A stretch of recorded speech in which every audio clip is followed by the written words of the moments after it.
My husband posted my body online. Last Friday, I, 34 female, spent my evening with a obligatory fake name, Kate, a young friend, 24 female, from work as she wanted to discuss something personal with me.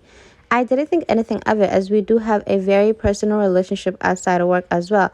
As soon as I arrived to her place, the tension in the air was thick. She explained that she wanted to discuss a serious matter with me, but that she didn't know how to go on about it. I told her just to rip the band-aid off and tell me. She told me that she had found 2 recordings of a woman she believed to be me on a explicit site. I told her that wouldn't be possible, but she was adamant that I was the woman in the recording. And she was right. I never recorded myself naked or sleeping with my husband, but there I was in 2 recordings of 7 minutes and 4 minutes, both of them recorded in our old bedroom. As I rewatched every second of it, it started to dawn on me that this was my husband's doing, but I pushed it deep down because there must be a reasonable explanation for this. Honestly, I left her place with my mind in a complete meltdown.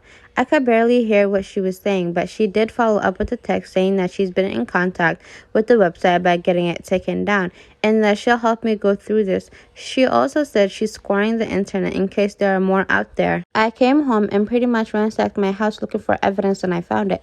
My husband was using a hidden spy camera to spy on me and record me in my most intimate moments. I then just spent hours vomiting, crying, projectile vomiting some more, and begging God just to let this be a nightmare. I am a deeply religious and fully veiled Muslim woman, and I've never been with anyone but my husband, and all this time he has been sharing my most intimate moments with the world. I don't know what to think or what to do. I can't look at him or speak to him. I've locked myself in a bedroom pretending I have COVID.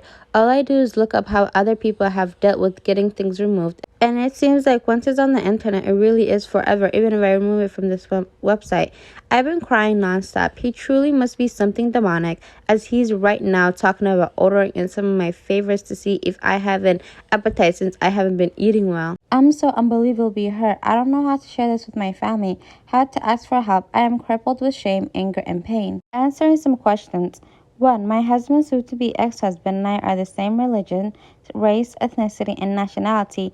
2. My culture does not participate in honor killing, and I'm not afraid of my family harming me or not siding with me. 3. My family would support me in divorcing him.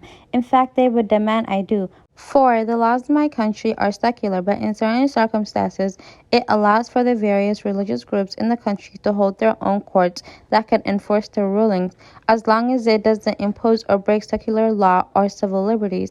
5. I do plan on taking this to secular court and religious court as I want him punished. 6. I am veiled by choice, and the vast majority of my fellow countrywomen do not veil. 7. I am a niqabi, meaning the only part visible to the public are my eyes. When I am with my family or with other women in women-only spaces, I don't veil.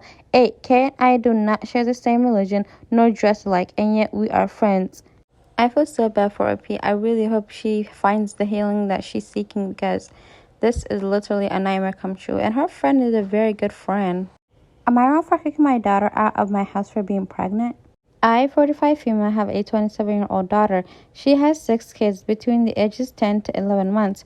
There are 3 different fathers. She receives child support from 2 of them, and she's still with the 3rd one, and they have been for 5 years. My daughter works part-time, and her fiancé is a full-time chef. They have lived with us for the past year and a half due to getting evicted from their last home. The kids and them have our upstairs bedrooms. There's 2, but they're still crowded for 6 children. They are constantly asking me for help with phone bills. My husband and I have asked for no rent so they'd be able to save money to get a home, which I do not believe they are doing. I have put up with loud voices throughout all hours and waking up at different hours to cater to children because I love my grandchildren and never complain to my daughter because I believe family is very important. It's just that my children are all grown up. My youngest moved out 4 years ago, and my husband and I had hopes to remodel. We didn't expect them to be living here this long. On Christmas Eve, my daughter gathered us all around and announced they were pregnant with baby number 7. Everyone was all excited, but I felt dread. That would mean another child in our house with not much room. I looked over at my husband and could tell he felt the same. We discussed later and decided we were going to have to ask them to move out. Last night at dinner, I brought up to my daughter and her boyfriend and we told them they have 2 months to find a place because we cannot have another child here. My daughter started crying, saying she couldn't believe I'd throw her to the streets for having a baby, that this was completely unfair and not enough time. I told her I was sorry, it was painful for me as well, but these living conditions were impossible. She demanded I give her more time or she go to the court, and I told her, newsflash, the court only gives you 30 days. She then said my grandchildren were going to be homeless because I was selfish. She made a Facebook post asking for rooms to rent because she's pregnant and has nowhere to go, and her family don't give a ish about her. Am I the a-hole? How is the grandma selfish? Wouldn't that be the mom who's having kids that she already knows she can't afford? Like, I will always die on this hill, and I know people are gonna say, oh, you think poor people don't deserve kids. Yes, I don't think if you can't afford to take care of a child, you don't deserve a child, because children are not something that you deserve. You can afford to take care of a child all you want, but if you're not mentally and emotionally equipped to, you don't deserve to have any kids. Like, children are full blown human beings. They're not dolls you have because you think you deserve them. Like, I don't know why I always have to say this. People are so, like, I don't know, slow. Either am I wrong for not letting my parents-in-law see my baby because of their childish behavior? Hi, me, 22 female, and my boyfriend of 4 years, Jay, 24 male, recently had a baby. He is now 5 weeks old, very sweet.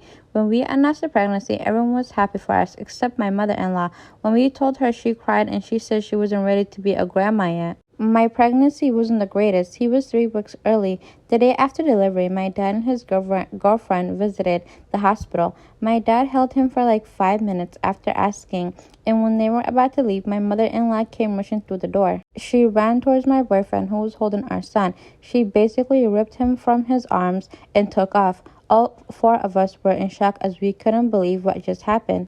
Since we didn't want to make a scene, we let her hold him until we decided it was time to leave because we were all exhausted. She left. Still in shock, I told my BF to please have a talk with her in a few days to tell her how inappropriate that was, and to please ask when she wants to hold the baby. He did. A few days later, we finally able to go home.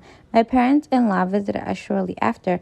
Our son was asleep. When he woke up and started crying, my BF went to the bedroom. His mom rushed after him and tried to grab him again, to which my BF said that he was going to change the diaper and she can't have him right now. A few minutes later, she left our apartment crying. My BF tried texting and calling, but she didn't answer. About 2 weeks later, she texted him saying she missed my BF like nothing happened. On Christmas, we were invited to her house for breakfast.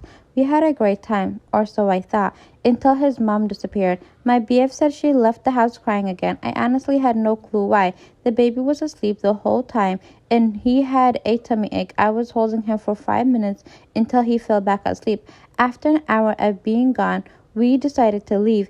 We said goodbye to my father-in-law, and my BF said if she's ready to talk it out, she knows my number.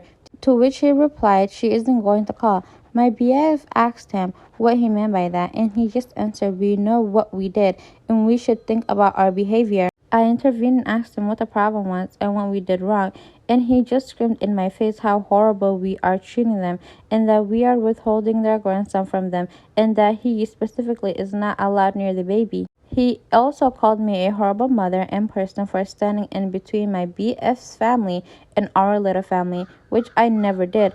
I told him that I was not going to let him scream at me, so we left. After this, me and my BF had a talk. I told him I was over this, and I'm not having talks with people like them in my child's life, to which he completely agreed.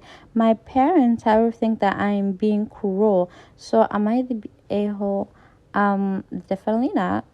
OP's parents-in-law are being a bit weird. Like, why are you storming the room, grabbing the baby, and then storming out of the house or the hospital crying? Like, what the hell? If you have something to say, just say, I have this and this, I'm feeling this and this. Just say that you're a grown adult. You would think, funny thing about people is, you would think the older you get, the more you would know how to communicate your emotions and your thoughts. But people just get older and dumber.